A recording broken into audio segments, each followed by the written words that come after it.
ये सब एक साधारण से विचार से शुरू हुआ, सपनों में रुचि और फिल्मों का सपनों से रिश्ता। और मुझे हमेशा ऐसा लगा कि फिल्मों में सपनों को कभी भी इस तरह नहीं दिखाया गया कि हम उनकी हकीकत पर विश्वास कर सकें। इंसेप्शन एक ही मूल सिद्धांत पर काम करती है। फिल्में दिखने और महसूस होने में बिल्कुल सपनों जैसी होती हैं। फिल्म सिद्धांतकार सर्गेई आइजनस्टीन की मोन्टाज थियरी के अनुसार सिनेमा हमारे अवचेतन मन का प्रतिबिंब है। एडिटिंग दिखाती है कि हमारे दिमाग में विचार कैसे बहते हैं। डायरेक्टर क्रिस्टोफर नोलन इसी सिद्धांत का उपयोग करते हैं ताकि हकीकत और सपने के बीच की रेखा को मिटा दिया जाए, इतना कि ये पहचानना नामुमकिन हो जाए कि हम सपना देख रहे हैं या वास्तविकता में हैं। इस सीन पर ध्यान दीजिए, जहां कॉब सपना परिभाषित करता है। क्या तुम्हें कभी सपने की शुरुआत याद रहती है? नहीं ना?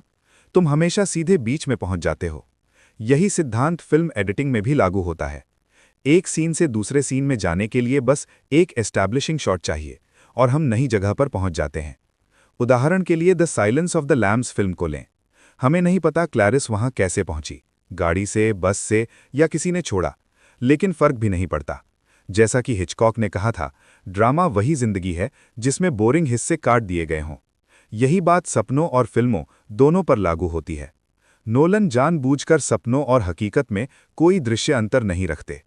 हमें बताया तो जाता है कि क्या सपना है और क्या सच, लेकिन अगर हम किसी के अवचेतन में हों तो पहचान पाना असंभव होगा।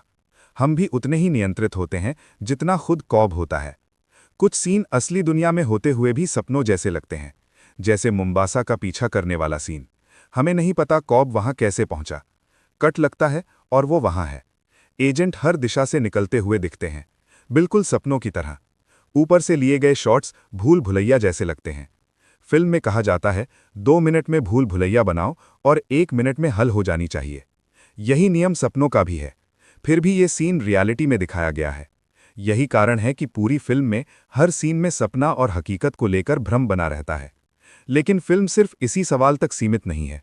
असल में इंसेप्शन एक कहानी है, नुकसान की। मैल की मौत हो चुकी है। कॉब अपने बच्चों से दूर है और उसकी जिंदगी का एक ही मकसद है, अपने बच्चों से लौटना। लेकिन वो मैल को भूल नहीं पाता। प्यार जुनून बन जाता है और यही जुनून उसे खतरनाक बना देता है। कॉब जो भी करता है वो अपने नुकसान की वजह से करता है। एक स्तर पर वो अपनी और अपनी टीम की जान जोखिम में डालता है, दूसरे स्तर पर वो अंदर से टूटा हुआ इंसान है। फिल्म की हाइस्ट कहानी असल में पीछे रह जाती है। मुख्य बात मनोवैज्ञानिक संघर्ष है। हम बच्चों को ठीक से कभी नहीं देखते, क्योंकि इससे दर्शक अपने परिवार, अपनी चाहतें उन बच्चों पर थोप सकता है, बिल्कुल सपनों की तरह, जहां हर किरदार हमारे ही अवचेतन की परछाई होता है। एक और गहरी बात यह है, कॉब अपने बच्चों से इतना दूर रहा है कि वो अब धुंधले हो चुके हैं। वो उनका चेहरा याद करता है, लेकिन उन्हें जानता नहीं। एक व्याख्या ये भी है कि सपना देखना नशे की लत का प्रतीक है। कुछ लोगों के लिए सपना ही एकमात्र रास्ता बन जाता है। चाहे ये फिल्म का संदेश हो या नहीं, कॉब अंत में एक फैसला करता है। वो हकीकत चुनता है। लिम्बो में वो सब कुछ पा सकता है, पत्नी, बच्चे, परफेक्ट जिंदगी। बस एक कमी है, वो असली नहीं है। यही उसकी सबसे बड़ी परीक्षा है। अंत में वो सपना छोड़कर हकीकत को अपनाता है। फिल्म हमें सिखाती है, सपने देखो लेकिन जमीन से जुड़े रहो।